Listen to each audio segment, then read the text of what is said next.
It's Hello. us. Two adults here to discuss children's books. Per usual. Yeah. Hello, friends. Let us know if you're here. Lizzie showed up immediately. Hi. Make it three adults. We're ready to talk about Junie B. Does anybody ever call her Junie? No, It feels weird. it's not her name. I mean, it is. I mean, technically. Okay, so there we go. 4 adults. Perfect. So this month, we're here to talk about 3 Junie B. Jones books. It's the first month of 3 of them for us. Yeah. Which is huge. So all Junie B. Yeah, so we read Monkey Business, we read Big Fat Mouth, and we read Sneaky Peeky Spying. Correct. So do we have like an overall thought on the 3 before we jump into them individually? Like, are we still feeling good like last month, or? I'm feeling excited to be in a new series still, and I think that she's a silly, goofy girl, and I'm having fun. Yeah, I do like the first grade ones better, but Oh. yeah, See, I remember these more than I remember the first grade ones. The first book, her teacher called her Junie and she got upset. Well, yeah, but I just think it sounds silly. Everything is 5 stars. I'll never rate less. Never? Okay. I will tell you right now, I did not rate any of these 5 stars. Ooh. Did you rate any of them 5 stars? I did. I think. Wait. I think. One moment. Stand by. I'm standing by. I should check my ratings. I just know it wasn't a 5, but I forget the actual numbers. Okay, yes, I did. Okay, I have a 3.5, a 4, and a 5. I have a 3.5, a 3, and a 3.5. Wow. Okay. I was literally sitting, kicking my feet, giggling, reading certain lines to Nick. They were so good. They are really good. A couple good ones. But I feel like I can't just give them all 5 stars because some are like better than others. Danielle clearly can. But like as a series, I mean, we're 4 books in at this point, but as a series, I would say this is probably a 5-star series. Interesting. But I want to differentiate each book. Yeah. I agree. I think, out of these 3, is there one that you remember more from when you were younger than the others? I mean, probably Little Monkey Business. I felt like I did. Yeah. I remember that concept more than the other ones, I think. But then as I read, when we get into discussing each one, as we read, I was like, oh my gosh, I definitely have read this one before. I remember all of these. Yeah. Yeah. It's the same way that, like, as I'm watching Big Bang Theory now, I keep going like, oh, I'm at an episode I haven't seen before. And then I'll watch a scene that I know I have seen before. And I was like, never mind, I have seen it. Same thing with these books. I feel like I haven't read all of the Junie B books, but watch me be so wrong. Right. That happened when I watched Sweet Life of Zack and Cody. I was like, surely I haven't seen every single episode of this television series, and I had seen every single one. I definitely have of that, yeah. That's not something I would ever circle back to, though. Really? As a twin, that's a good circle back for me. I feel especially because so many twins, we're diverting, I'm sorry, but there are so many twin things that are not played by actual twins. Oh, yeah. Getting to see actual twins play twins is really fun for me as a twin. Yeah, I believe that. Okay. Danielle remembers Monkey Business the most, for sure. Lizzie doesn't really remember any of them. Baffling. And Danielle just wants to remind us that she was cackling out loud. Fun. So, should we get into Monkey Business? We shall. Okay. So, as a reminder, I gave that one 3.5 stars. Okay. I gave it 4. And, well, I almost gave it 4, but then I changed my rating. Okay. And I think a lot of the original 4-star instinct for me was I don't know if you've ever seen this, but there is a Junie B. Jones like play, and it's this one like Okay. and so I watched that at Young Actors Theater in my hometown growing up around the time that I was really into reading Junie B. Jones. And so Cute. so I have this like really nostalgic memory of this particular story. But upon reading it, I was like, I Mid. don't know. It's just like her mom being pregnant, her misunderstanding something. That's the whole plot, you know? Yeah. So, hi, Andrew. We're talking about Junie B. Jones. Feel free to contribute. Lizzie gave them all 4 stars. They were all on par for her. Fun. Hello. The only Junie B. Jones play I've seen was for Junie B. Jones is Not a Crook. No, have not seen that one. I mean, you could conceptually make a play out of each. Right. Right. But I know that there's an officially licensed production for this one. Yeah, okay. Yeah, okay. Notes on this one?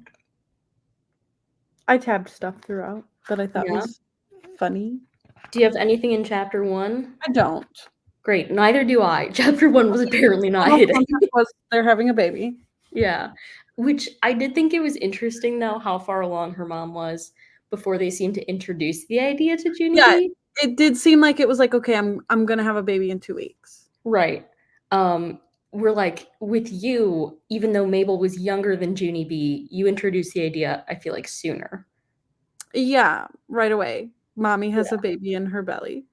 Yeah, because like there's a baby coming. Hey, especially because with a child like Junie B, I just feel like there's no way her mom gets visibly pregnant and Junie B doesn't say a single thing. For sure. I also feel like the concept of like telling your kids and then like having them play with dolls and doing the whole like be gentle like thing is useful. Yeah. Like, and giving them time to adjust to the idea and stuff. Junie B's just kind of plopped into it, which I think is interesting because Barbara Park definitely could have said a few months ago, my mom and I had this conversation, but no, she was like fully pregnant in the illustration and she's like, we're going to have a baby. Yeah. What? Which was interesting. I don't think I ever read Junie B. Jones. Yeah, probably everybody but you read it. You read Magic Treehouse. You're behind. We already did that whole series. I feel like maybe the timing was messed with. Like maybe it was supposed to be earlier and then just the space. And just like children have no concept of time. Yeah. It could be, but I will say that in the discussion where they make the announcement, there is an illustration and her mom is fully pregnant. For sure. I'll find it. Flippity flip. Yep, there we go. Yeah. Big round belly. I tabbed my first funny on the very first page of chapter 2 when they're talking about the baby's room used to be the guest room. That's where all our guests used to sleep, only we never had much guests. And now, if we get some, they'll have to sleep on a table or something. That was my first one, too. She does keep me giggling. Yeah, she goes, I see a problem. I have a solution. Exactly. Table. The next one for me is when they're decorating the baby's room. My next one is in chapter 3. Oh, okay. So they say they're decorating the wallpaper with like the jungle animals on it. And she says with pictures of elephants and lions and big fat hippo pot of something. Yeah. That's a good one. I thought was funny. I think she says that again. She does at the end. I was going to say, and maybe in one of the other books also. I feel like I read that today. Yeah. And then this classic parent line, she asks, can I? Her dad says, we'll see. And she says, we'll see is another word for no. Yep. Facts. So I appreciated that. Okay. And then I don't have another one until chapter 5, so Okay, so mine is she's staying over at Grandpa's house because her mom's having the baby, and she thinks that there's stuff under her bed, and it says after that he left on the hall light for me, so my imagination wouldn't run wild. Except I still didn't sleep that good because there was a drooly guy with claws under my bed. I think. Poor Junie B. She's pretty sure. She thinks. Yeah. There's a drooly guy with claws under her bed. Andrew's excited about the hippo pot of something. And Danielle's getting sidetracked, but she's reading the newer editions. And so your edition transcended her. I've been trying to get these editions of all of them. Yeah. I think I don't have any of the white ones, but I don't think the white ones are bad. No. Like some recreations sometimes I'm like, don't do that. But. Yeah. But the newer ones are what the dots on my thumbnails are after. Correct. Because I made a bow one and Bailey didn't like it as much. Yeah, correct. Thanks. Okay. Anything in chapter 3? Okay.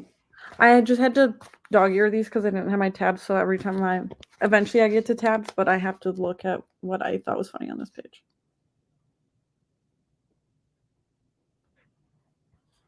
Oh, this is just in general where her grandma says the phrase that it's a cute monkey, but then I think I specifically was tabbing this. She says, "Hey, I want some answers down here, Helen. He's my baby too, you know." Some really good sass. "Are you telling me the truth, Grandma? Is my brother really the cutest little monkey you ever saw? For really and honest and truly?" So that was some foreshadowing there. Yeah. Like at that moment, we all knew. Yeah. At that moment, Helen made a huge mistake. Helen. She had an opportunity right then and there. Junie B asked her, "Do you mean that?" And she said yes. Exactly. Like, cool. Helen, this is not your first rodeo. Please get it together. Literally, is this the first time you've watched your grandkid? Right?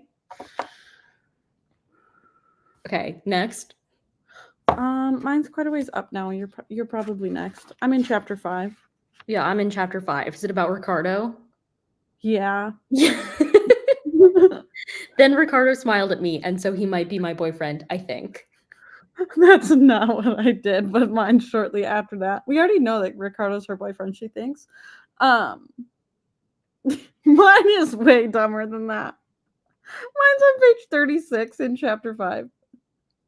When she tells the class that her brother's a monkey.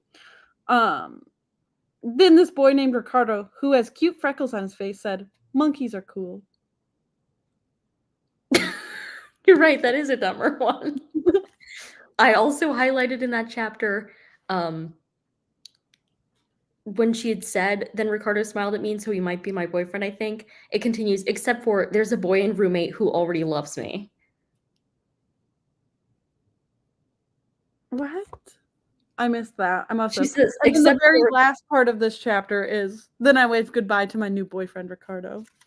Yeah, no, this is before that. It's the sentence directly after Ricardo smiled at me, and so he might be my boyfriend, I think. Except for there's a boy and roommate who already loves me. I don't see it, but oh my god, it's there. It's hilarious. Everybody loves her. Oh, I see it now. It's literally like this whole section is what we are speaking of. Yeah. I love Ricardo so much. I specifically remember the artwork for the end of the book of them together. I saw it pop up. The art in these is good, I will say. The lore of the boy and roommate she didn't tell us about. Yeah. Literally. Andrew's next comment is hilarious to me because his roommate just walked in and gave him quite a look when he saw the title of the live stream. Mind your business. Don't worry about it. Okay, on to chapter 6. Uh-huh. Recess is my best subject. I learned it my first week at school. I don't know if that's before or after mine. Okay, just say yours. I had to read it before I read it out loud. Oh, she has a Grace has a ring on. Mm-hmm. And she says, "Here," she said. "I got it out of cereal this morning. See how shiny the stone is? That's because it's a real, genuine, fake plastic diamond."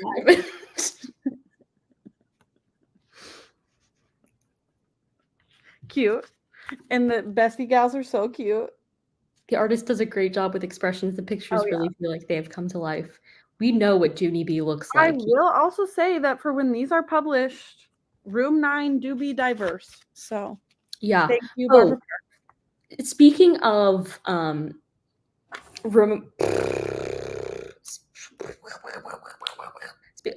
okay. Never mind. I was thinking of something different. Delete the last 30 seconds. Rewind. Okay. Andrew also got an A+ in Recess. Oh yes, that Grace and her real, genuine, fake plastic diamond. Yeah. Love the pictures of the bestie gals. Yeah. That's a great note, Bailey. Yeah. Okay. Chapter 7.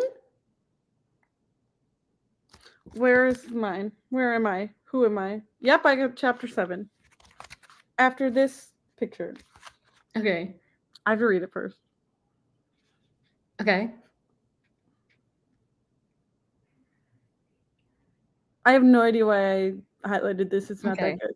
Well, what I highlighted was confiscate is a school word for yanked it right out of my hand. Okay, yep, that's a good one. Mine in general was just when the teacher finally is like, "Why are you wearing Grace's shoes?" Like notices that she doesn't have shoes on and is like, "Junie, why do you have her shoes?"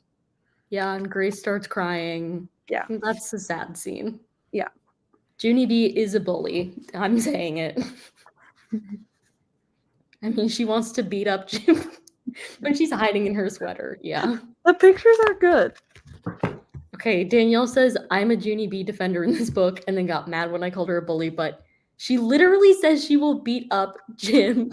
She is a lot. She's like, "That boy I think I can beat up," and then Junie B definitely gives, "I think I'm better than everyone. Do you want to see my fist?" or something ridiculous. Like no, Jim does not deserve, nobody deserves that.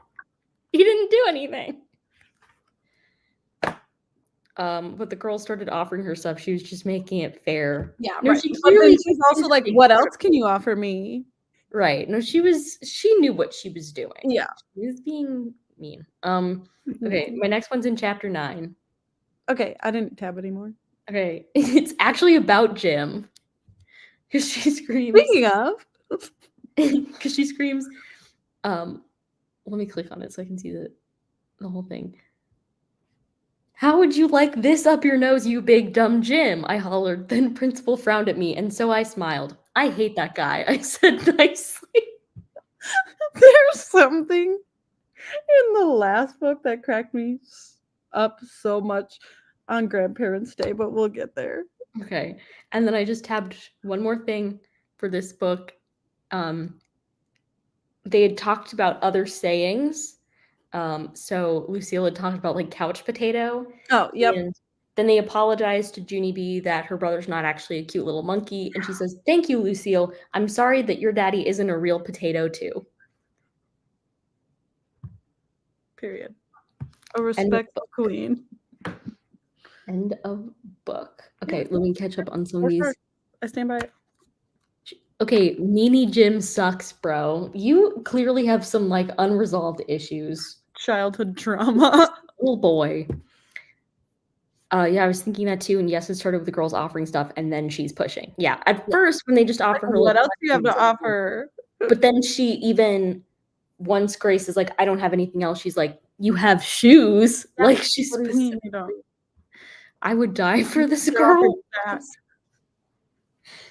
So much. Okay, so the next one, Big Fat Mouth. As a reminder, I gave this one 3 stars.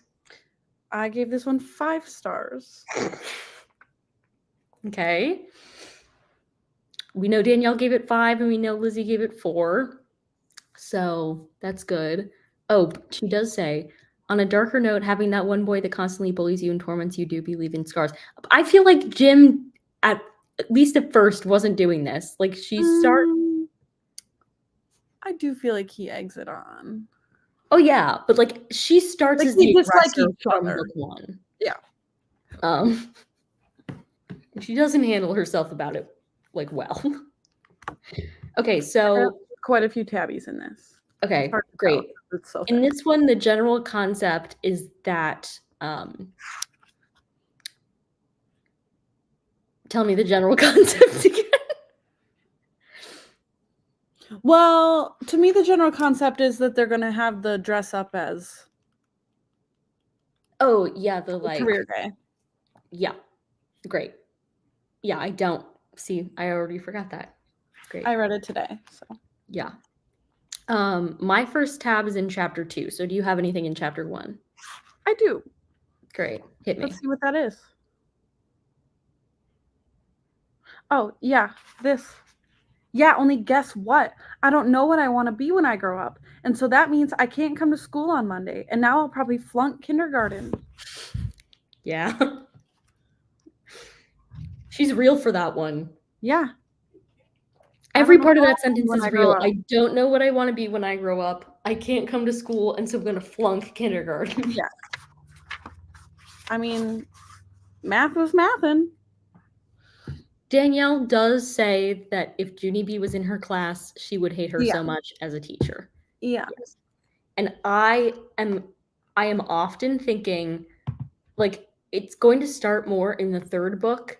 Yeah. But there's a recurring theme in this series where we see the adults' reactions to things. She doesn't realize that they're upset, and we can see just how much her behavior is trying. And she has behavioral issues. Yeah, I relate to them more and more as I grow up and like have spent. I'm obviously not a mom like Bailey is, but I mean, yeah, there's concerning. I have babysat many.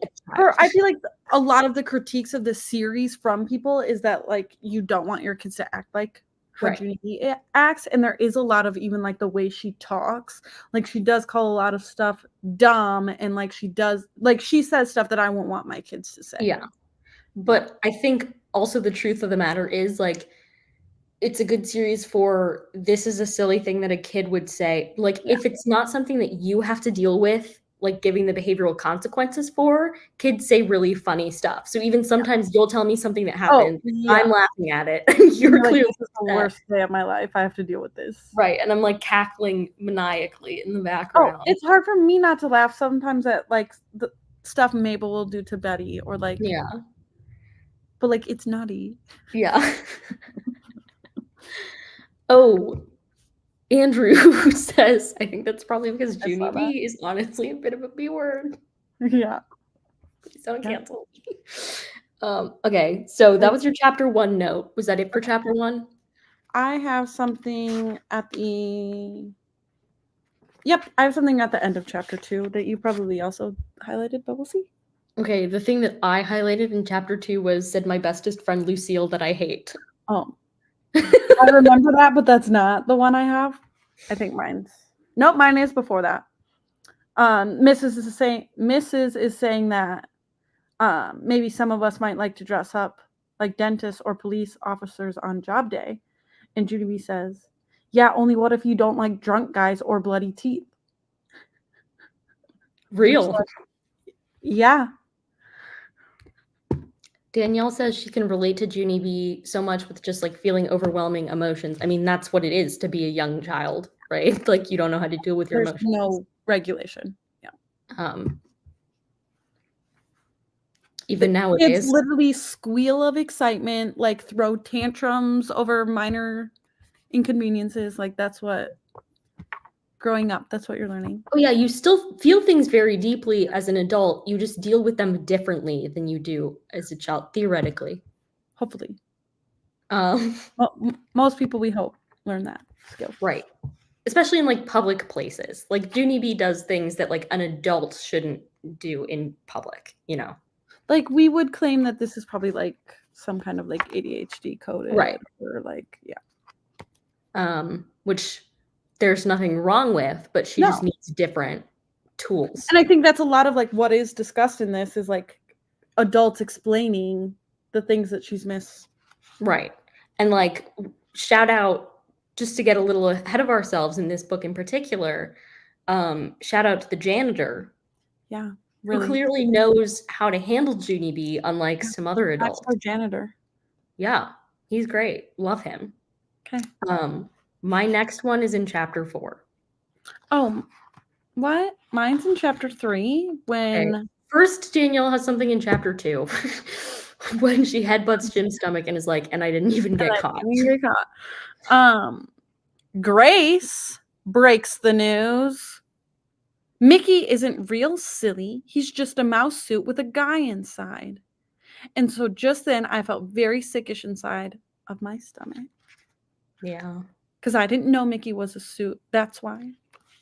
Tummy ache girlies. Yeah. I love Mickey Mouse.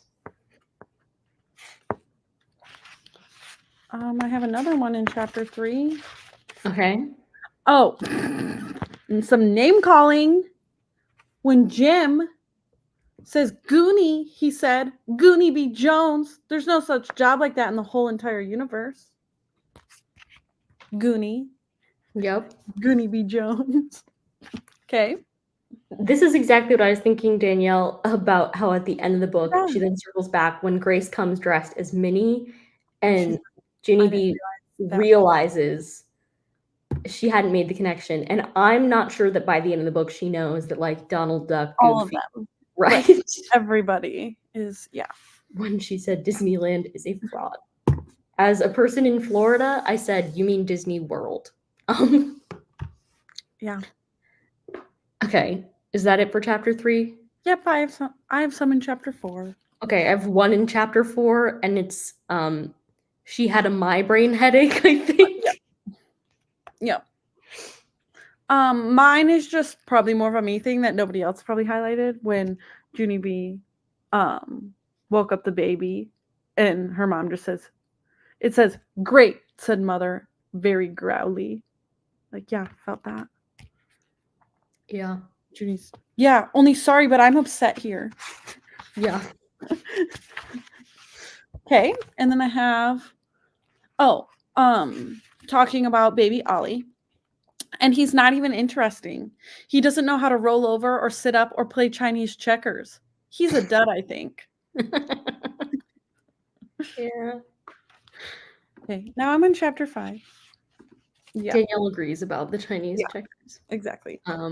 Lizzie said, my little nephew's name is Ollie, so I like that. Well, I pointed out to Bailey that Mabel and Junie have the same number of letters, and Ollie and Betty have the same number of letters. The eldest child doesn't have any repeating letters in the name, and the youngest they're basically the same. Does. So they're the same.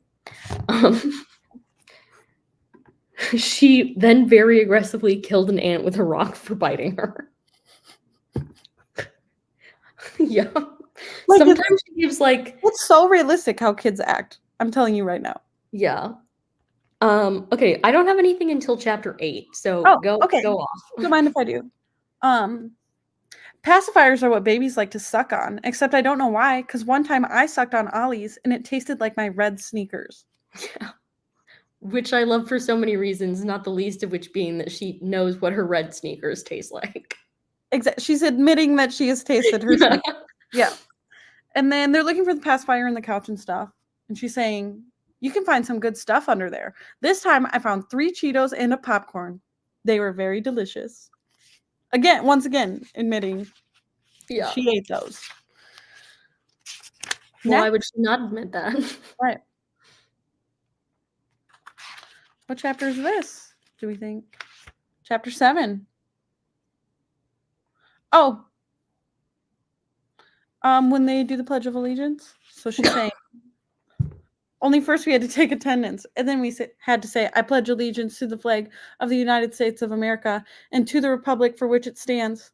Except I don't know what that dumb story is even talking about. Yep. Danielle says Junie B loves tasting her shoes. She kept spitting on the ones in the, I think you mean the first book, but yes. Yeah. Okay, and then this last one is the very last page of chapter 7. Okay. They're saying girls can be anything boys can be, right, missus? Right? Because I saw that on Sesame Street and also on Oprah. Go off, girly. Yeah. Tell them. Girls can be anything. according to Sesame Street and Oprah. And Oprah. And now Junie B. Yep. Okay, mine from chapter 8 is, hey, I love that name of Gus Filoni, because Filoni is my favorite kind of sandwich. Yeah, that's a good one. I mean, overall, I just really I love her dressing up as the janitor. That's cute. I thought that one was really good. I thought it was fine. 5 stars. So far, like the very first book, Stupid Smelly Bus, and Big Fat Mouth are my 5 stars. This one for me was just Junie B being Junie B. Like there was no real 5 stars. Yeah. My dad used to read us Junie B. Jones, and it was incredible. So much nostalgia. Yeah. Okay. Are we ready for Sneaky Peeky Spying? I am. I gave it 3.5. Yeah, this was my low one at 3.5. So this was my lowest rated one so far. Danielle gave it a 5, and Lizzie gave it a 4. And she says, this one was really making me laugh. I felt like this had more of like a lull than the other ones. In fact, I don't. A lot. I have 3 highlights. My first is this the first time ever that I've carried a live show in having more notes? Okay. Carried is a strong word in this case. Okay, well, I'm saying you usually carry them, having way more thoughts than me. For the Magic Treehouse ones, that's because sometimes you came with not a singular thought. Oh yeah, I would just be like, I read them and I'm here. But also, love you. I love you too. I knew we'd have overlapping highlights on some things, so sometimes I was like, she'll probably get it. Yeah. Okay, so do you have anything before chapter 5? Basically, in this one, she's getting in trouble for spying. Yeah, she needs to stop spying on people. Oh, she's getting yelled at for hopping out of the hamper. And it says, that's it, she yelled. No more spying. This is the last time I'm telling you. Do you hear me, Missy? Do you? Yes, I said, because you're hollering right in my ear. That's why. She's like, yes, I hear you. She hears her, but she doesn't hear her, you know? Yeah, and then she's in the baby's room spying on him. And he wasn't being fun. Yeah. So that's how come I accidentally blowed on his face. Yep. The way my kid would be in so much trouble.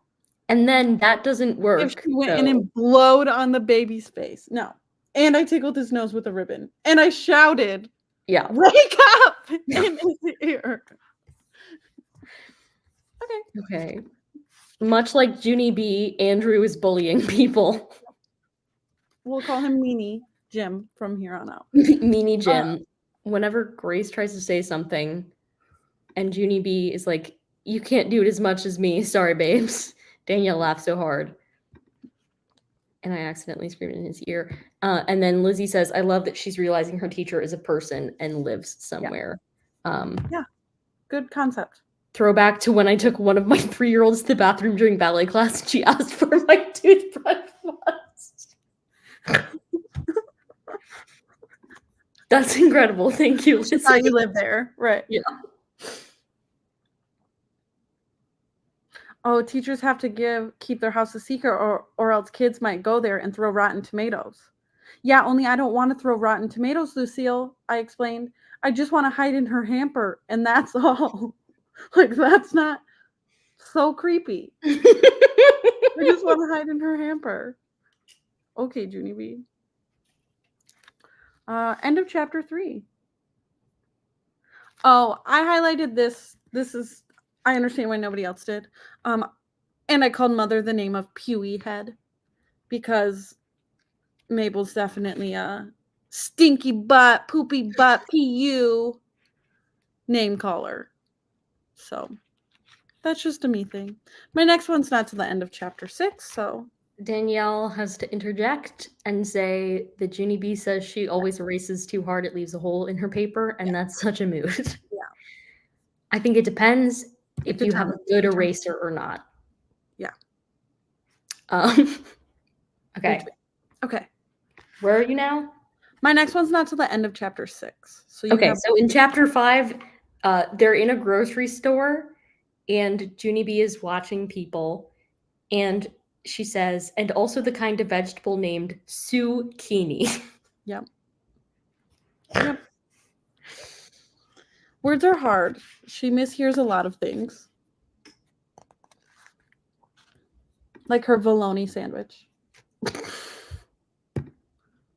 Hi, Emma, to the Discord. Hi, everybody. What's happening right now? Okay.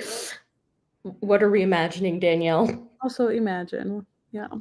Can't wait to hear.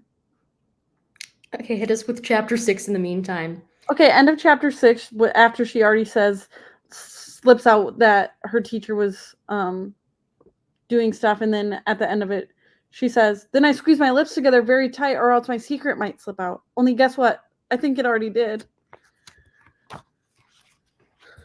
Yeah, guess what it did. Okay, so here's what we're imagining. You have a baby at home, and your daughter volunteers you to make cookies for I know. If Mabel came home, I'd be like, you did what? You said what? Just kidding. But Junie B's mom most moms would be like, okay. Very nice about this, especially There's a lot considering worse things.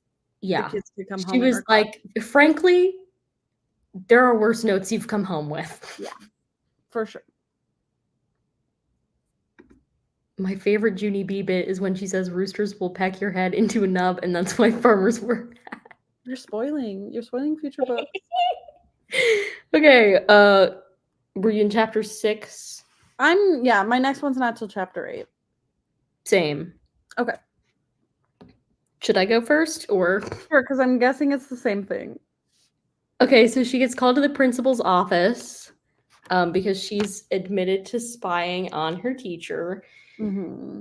And the principal calls her mom. Mm-hmm.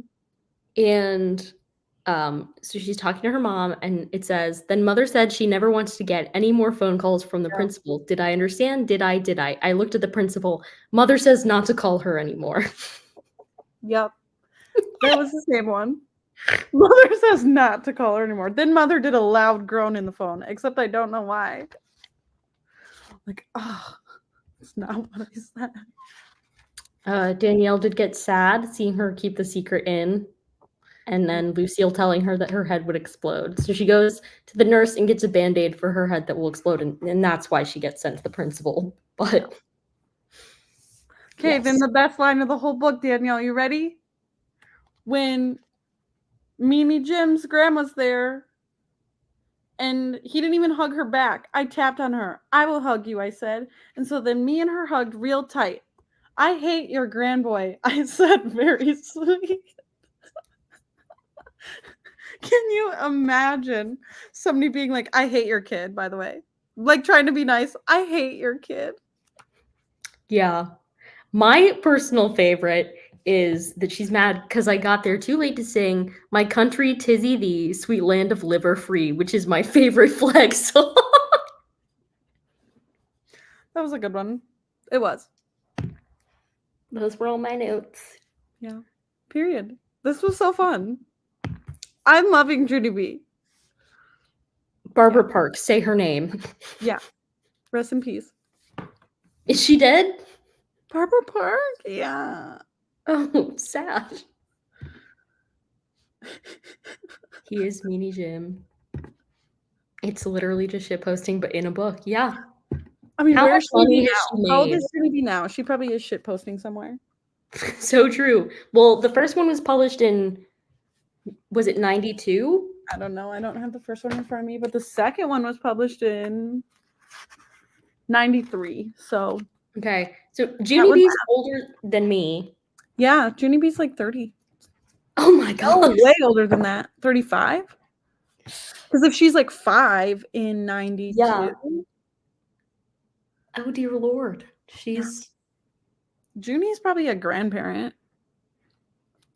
She's like 40. She's probably like not even quite 40. You don't know where her path took her. Yeah, I always kind of imagine Junie B when little kids say something ridiculous to me. Yeah. You're like, that's Junie B coded. Correct. Like there was a little girl who was 5 when I babysat her. Yeah. And every single thing out of her mouth, I was like, oh God, this is Junie B. Jones. Yeah. Ooh, interesting take. I feel like Junie B and Finley Donovan are kindred spirits. I'm not sure I agree. I don't find Finley that charming. I really don't. And Junie B is queen. But I like that you're thinking of comparisons. I'm glad you like things. You should. It's like making a video where you're like, if you liked this as a kid, you'd like this now. And Yeah. Like Finley Donovan is killing it. Where I actually think this is such a random one, but last year I read this book called Swamp Story, and it made me laugh out loud. It was so funny in the same ridiculous way that Junie B. Jones does. So I feel like Junie B. Jones as an adult is just Jess from New Girl, potentially. Yeah. Yeah. She even gets glasses in first grade. So, samesies. Okay, so those were our books for this month. Thanks for joining along. Next month, we're reading Junie B. Jones and the Yucky Blucky Fruitcake. A classic. And a nonfiction. And then we have a nonfiction. The Other Significant Others, Reimagining Life with Friendship at the Center by Rhaina Cohen. Not very long. Lizzie, that's the answer. Also, in the description of this video, I put a link to our reading order, which includes the information for the nonfiction. And I have been updating that with the nonfiction. So we have been keeping like a couple or a few of the nonfictions ahead of time, like making the decisions ahead of time. So like the next 3 nonfictions are already in that schedule. Just so you can put your holds on them and such. For example, I have been clicking deliver later for weeks on The Other Significant Others. So, and I have it right here. I'm ready to finally read it. Anything else? I think this one's going to be really good. And I think it'll be fun to read with friends. I agree. I'm excited. Yay! My besties. Okay, bye everyone. Bye, thanks for coming.